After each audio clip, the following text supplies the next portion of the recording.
Coucou tout le monde, bienvenue dans une nouvelle interview des intervenantes de la journée du 1er septembre. Vous le valez bien et aujourd'hui c'est Anne-Sophie qui est venue nous parler de ce qu'elle va proposer au 1er septembre et se présenter. Bonjour Anne-Sophie, bienvenue. Merci. Bonjour, bonjour à tous. Alors Anne-Sophie, pour les personnes qui vont te découvrir aujourd'hui sur la vidéo, qui voudront venir te voir le 1er septembre, est-ce que tu peux te présenter, nous dire en quelques mots qui tu es, ce que tu fais, et nous dire également qu'est-ce que toi tu vas proposer le 1er septembre? Alors, qui je suis? C'est compliqué, hein, en 2 minutes, hein, d'expliquer qui on est, surtout que mettre des mots sur, qui nous sommes, c'est toujours, enfin, en tout cas pour moi, toujours un peu spécial parce que c'est toujours teinté de notre cadre de référence et de tout ça. Donc on va se dire que je vais plutôt faire une présentation professionnelle. Ça va être un peu plus intéressant peut-être de savoir qui je suis en profondeur et dans tout ça. Pour être plus clair, je suis en fait révélatrice de couleurs, médium et puis facilitatrice d'énergie. J'aide à travers Radiant Orchide que j'ai créé il y a une dizaine d'années, en fait les femmes, les enfants, vraiment leur entourage, leur famille, à, à rayonner, à reconnecter en fait avec leur arc-en-ciel intérieur parce que j'aime beaucoup les couleurs et que je trouve que voilà, on cherche beaucoup à l'extérieur les choses qu'on a à l'intérieur de nous. Et cet arc-en-ciel intérieur, bah, il est teinté de plein de couleurs différentes et puis on peut y trouver nos valeurs, y trouver nos besoins, mieux nous connaître et apporter des couleurs au cœur de notre vie, quels que soient nos cycles, nos périodes de vie. Je trouve ça intéressant.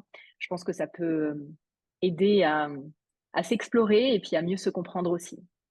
Et j'ai diverses techniques en fait. Je suis un zèbre, comme on dit, donc c'est sûr que je n'arrive pas à faire une seule et même chose. Et je fais des liens, je fais des correspondances dans plein de choses instinctivement et dans ma pratique et dans mes pratiques aussi.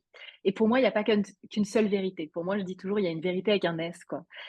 Donc j'utilise aussi bien du toucher thérapeutique, donc réflexologie, massothérapie, mais aussi tout ce qui va être énergétique, Reiki, je l'enseigne, je le pratique, la lithothérapie, la sonothérapie, enfin voilà, il y a pas mal de méthodes que j'utilise, que j'enseigne, je partage et sous toutes ces formes en fait, des formations, des bains et expériences méditatives sonores en collectif, des cours, et puis par des livres aussi et des oracles.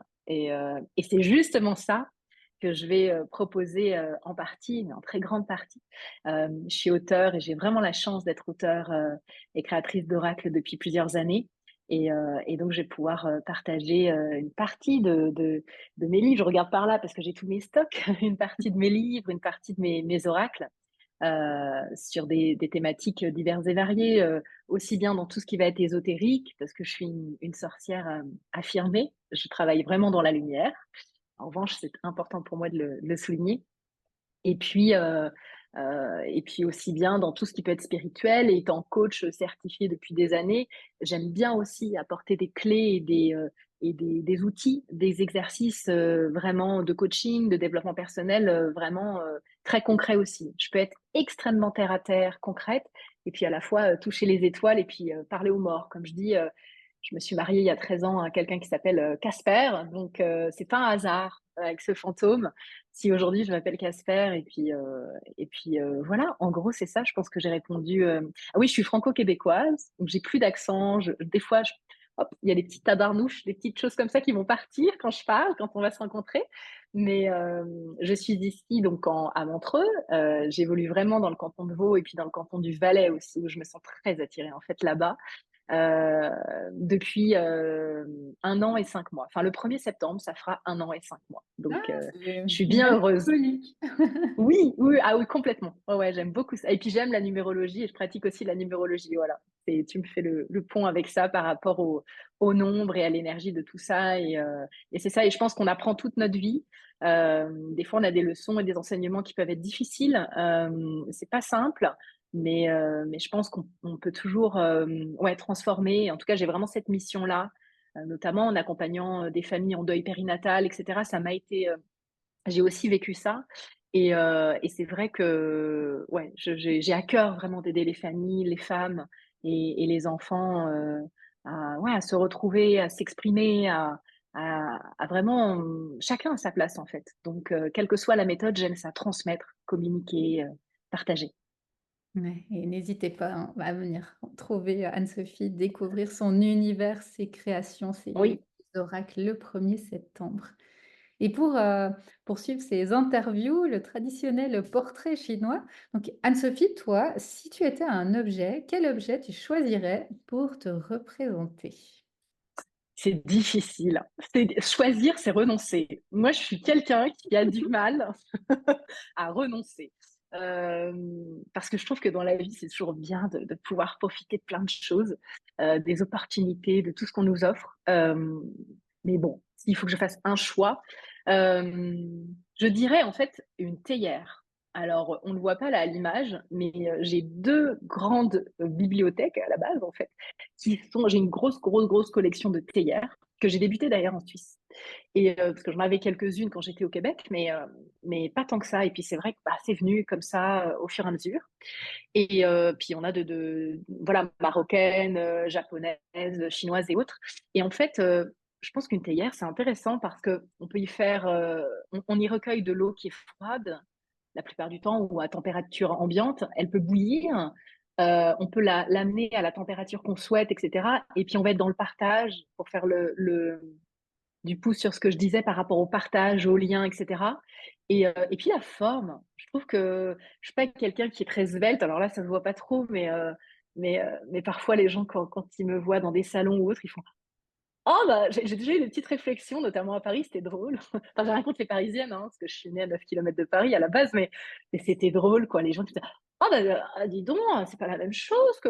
Donc voilà, c'était drôle. Et donc oui, je suis une bonne vivante, un peu costaude, on va dire ça comme ça. Et je trouve que la forme de la théière, il y a quelque chose, même si on a des traits différentes, très féminin en fait. Il y a une énergie, quelque chose qui est très féminin.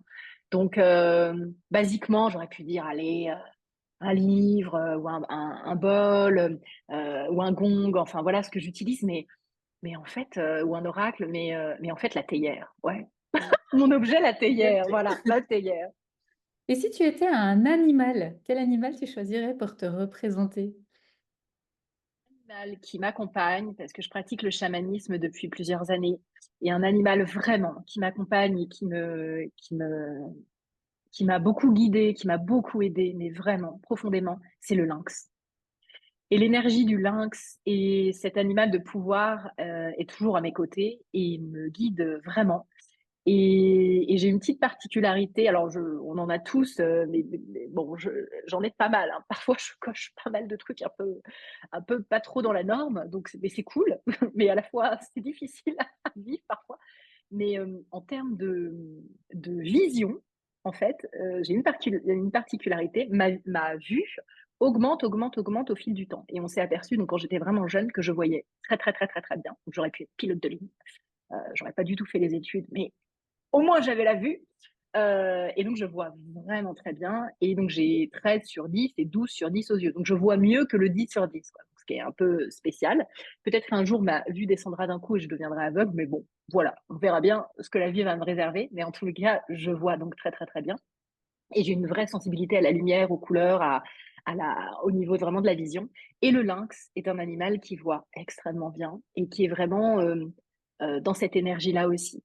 Donc c'est ça. Le côté félin, j'aime beaucoup. J'aime beaucoup, beaucoup les chats aussi. Je trouve que ce sont des animaux incroyables. Il y a un chat qui m'a beaucoup accompagnée quand j'étais enfant. J'ai écrit un livre sur les pouvoirs du chat, les pouvoirs magiques du chat. Parce que naturellement, le chat, pour moi, est magique de par plein de choses. Et voilà, donc le lynx, c'est un bel honneur enfin voilà, un bel hommage, on va dire. C'est un animal incroyable, enfin le lynx. Et si tu étais une couleur, quelle couleur tu choisirais pour te représenter? Ça, c'est compliqué, hein. Ça, Mmh. c'est très compliqué pour moi. L'arc-en-ciel n'est pas une couleur, mais ouais, pour moi, c'est vraiment le côté arc-en-ciel. Et sinon, un des premiers mots que j'ai pu dire, c'était le mot bleu. Donc, alors en plus, voilà, j'en mets beaucoup et c'est vrai que le bleu, c'est aussi au niveau énergétique quand même en lien avec le chakra de la gorge, en lien avec le troisième œil. avec une teinte indigo et c'est vrai que même enfant, dans le cliché un peu de toutes les petites filles, globalement, enfin dans les années 90, c'était un peu ça, hein, malheureusement. On tendait naturellement un crayon rose, un stylo rose. En tout cas, moi à l'école ou dans les colonies, centres et autres, on me faisait ça et je me souviendrai toujours de dire à quelqu'un, petite rebelle que j'étais, assez indomptable, un peu comme le Lox, de dire: «Mais non, moi c'est le bleu, moi j'aime bien le bleu» et on me disait: «C'est pour les garçons» et j'avais dit: «Mais non, il y a pas de» voilà et c'est vrai que j'ai une énergie, aussi, là-dedans. Donc voilà, j'ai travaillé longtemps dans les médias, notamment en radio, beaucoup, bah, alors on le voit, hein, je suis pas du tout dans heureusement que j'ai les livres, je synthétise, sinon je parle, je parle, je parle. J'espère dire pas trop de bêtises avec l'âge, quand même, hein, mais bon, voilà, je m'améliore, on va dire ça comme ça. Mais, comme tout le monde, mais c'est vrai que, ouais, le bleu, je trouve que c'est une énergie, et qui peut être très, apaisante aussi, très, très tempérée. Ça m'apporte aussi de l'équilibre. J'aime beaucoup, le bleu. Je trouve ça chouette. Un bleu, ou un bleu indigo, quoi. Voilà, une petite teinte comme ça peut être chouette. Mmh. Et dernière question par rapport au portrait, si, tu étais un livre, quel livre tu choisirais pour te représenter? Alors surtout pas l'un de mes livres, parce qu'en fait, déjà je trouverais ça, totalement égotique et il y a beaucoup d'auteurs, des même des enfin beaucoup de romanciers et tout qui parfois parlent de leurs livres, machin. C'est une extension de nous. Le livre, c'est quelque chose qu'on a écrit, créé et qui nous dépasse, enfin en tout cas pour moi. Mais, mais il y en aurait pas un, donc en fait c'est trop compliqué. Quand bien même je sortirais une autobiographie ou quelque chose, ça serait compliqué. Pour moi, il y a un livre qui a été extrêmement révélateur à l'été de mes 15 ans. C'était Le Monde de Sophie de Gardner. Et honnêtement, je j'ai pas eu un chemin, dans les études littéraires, ni de philosophie et cetera, ce qui est dommage, mais voilà, j'étais dans un lycée, très, très sélect et tout. C'était très difficile, donc on m'a mis un peu dans entre guillemets «dans la voie de garage». Mais c'est vrai que ça a été très révélateur et j'ai trouvé ça très puissant et en termes de notions philosophiques, je trouve ça fascinant, en fait. Donc à lire, à relire, à voir sous d'autres angles, le monde de Sophie est très intéressant. Mmh. Sophie, en grec, ça vient de Sophia, la sagesse, Mmh. par hasard. Mmh. Mmh. Et ma dernière question pour clore cette interview, quelle est pour toi, Anne-Sophie, ta plus grande fierté, ta plus grande satisfaction aujourd'hui? Mmh. Alors ma plus grande satisfaction aujourd'hui, ça serait de faire de mon mieux, en fait, d'être, quand même satisfaite et heureuse, de faire de mon mieux pour profiter du moment présent, pour être pleinement dans l'instant présent. Il y a 1 an et 5 mois, j'étais encore au Québec, j'avais des un autre travail aussi, j'avais d'autres missions, j'avais d'autres clients, j'avais d'autres choses. Donc c'est de pouvoir intégrer au maximum et d'accepter et de vivre ce changement aussi, Mmh. au présent. Ce qui a pas été simple et c'est ça et puis d'être en vie et d'avoir saisi la chance que la vie m'a offerte, en fait, il y a une dizaine d'années. Parce que j'étais, dans les médias, j'étais vraiment l'ombre de moi-même, alors, sous le feu des projecteurs, mais l'ombre de moi-même complètement. C'était de la lumière artificielle et c'était de la lumière extérieure. J'ai jamais été aussi sombre et en explorant, inconsciemment, enfin voilà, sans le savoir au début, ces limites et ces zones les plus sombres de mon être, en étant en effet sous les projecteurs, hyper mince, hyper, voilà, dans le côté artifice et le côté superficiel, en fait. Donc voilà, je vis les expériences, je vis ça en profondeur, la plupart du temps, donc c'est de pouvoir, les transmuter, les partager, inspirer les autres. C'est vraiment ça. Mmh. Heu, c'est une satisfaction et à la fois, quelque chose dont je suis fière et à la fois où il y a toujours de l'amélioration, en fait. Il y aura toujours de l'amélioration, de l'apprentissage et c'est ça qui est riche, en fait. Et on apprend tous les jours et c'est sans cesse, donc c'est chouette. Ah merci. Merci Anne-Sophie pour ce partage, pour ce moment.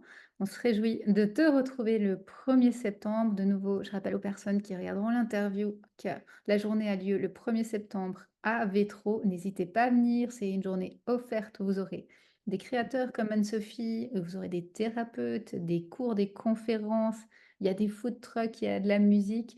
Donc n'hésitez pas et en plus, c'est pour contribuer à une belle association, les proches aidants. Tous les biens, tout ce que l'on récoltera Mmh mh. lors de cette journée va aller aux proches aidants, donc n'hésitez pas à contribuer vous aussi à cette belle journée. Rejoignez-nous. Et c'est pour ça notamment que alors vous êtes top parce que forcément toi tu vas pas le dire, tu es humble, mais toutes, voilà, les coordinatrices, cofondatrices et tout, enfin vous êtes top et cette ambiance, moi j'adore et cet état d'esprit et cetera. Et c'est aussi pour ça que j'ai participé et que j'ai dit: «Ah mais oui, oui, oui, oui, je veux être là, c'est sûr», parce qu'on est dans un but caritatif.